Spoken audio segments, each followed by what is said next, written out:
નમસ્કાર, હેડલાઇન ન્યૂઝમાં આપનું હાર્દિક સ્વાગત છે। હાલ ચૈત્રી નવરાત્રી ચાલી રહી છે અને ચૈત્રી નવરાત્રીનું એક આગવું મહત્વ છે। કહેવાય છે કે ચૈત્ર નવરાત્રી એટલે દેવોની નવરાત્રી। શારદીય નવરાત્રીમાં દરેક લોકો ગુજરાતી સંસ્કૃતિના હિસાબે ગરબે ઘૂમતા હોય છે અને માતાની પૂજા આરાધના કરતા હોય છે।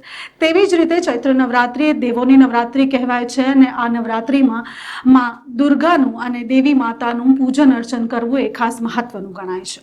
આવતીકાલે આઠમના દિવસે મંદિરોમાં ભક્તો દ્વારા માતાજીની પૂજા આરતી અને અર્ચના કરવામાં આવશે। સવારે મંગળા આરતી અને સાંજે સંધ્યા આરતીનું પણ એક અનોખું મહત્વ હોય છે।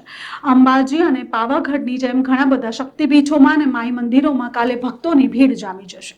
વાત કરીએ જ્યારે મુહૂર્તની તો સવારના 8:12 થી 9:44 સુધી અને બપોરે 12:20 થી 12:55 સુધી ઘટ સ્થાપનનું મુહૂર્ત છે। અને કઈ રીતે પૂજા કરવી તેના વિશે વાત કરીએ તો કલશ ઉપર ઘઉં, મગ, અક્ષત, કળશ અને શ્રીફળ મૂકીને કલશનું સ્થાપન કરવું અને માતાજીની પૂજા અર્ચના કરવી તે અલગ મહત્વનું છે।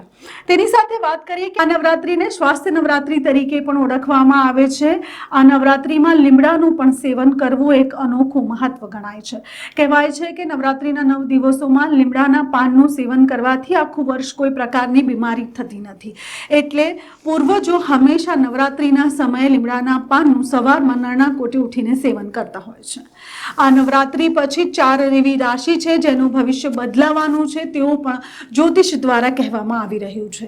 જોઈએ કયા મંદિરોમાં ભક્તોની કેવી ભીડ છે। હાલ ચૈત્ર મહિનાની નવરાત્રી ચાલી રહી છે અને ચૈત્ર મહિનાની નવરાત્રીના અષ્ટમીના દિવસે હવનનું પણ ઘણું મહત્વ હોય છે। યજ્ઞ અને હવન દરેક લોકો પોતાના ઘરે તથા મંદિરોમાં કરાવતા હોય છે અને આવતીકાલે પણ માઈ મંદિરોમાં હવન અને યજ્ઞનું આયોજન કરવામાં આવેલું છે।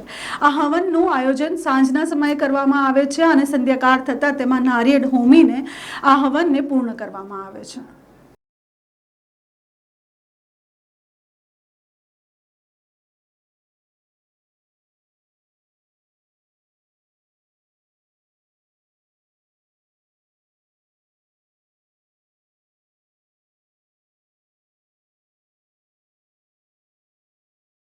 હેડલાઇન ન્યૂઝના દરેક દર્શકોને અષ્ટમીની હાર્દિક શુભકામનાઓ।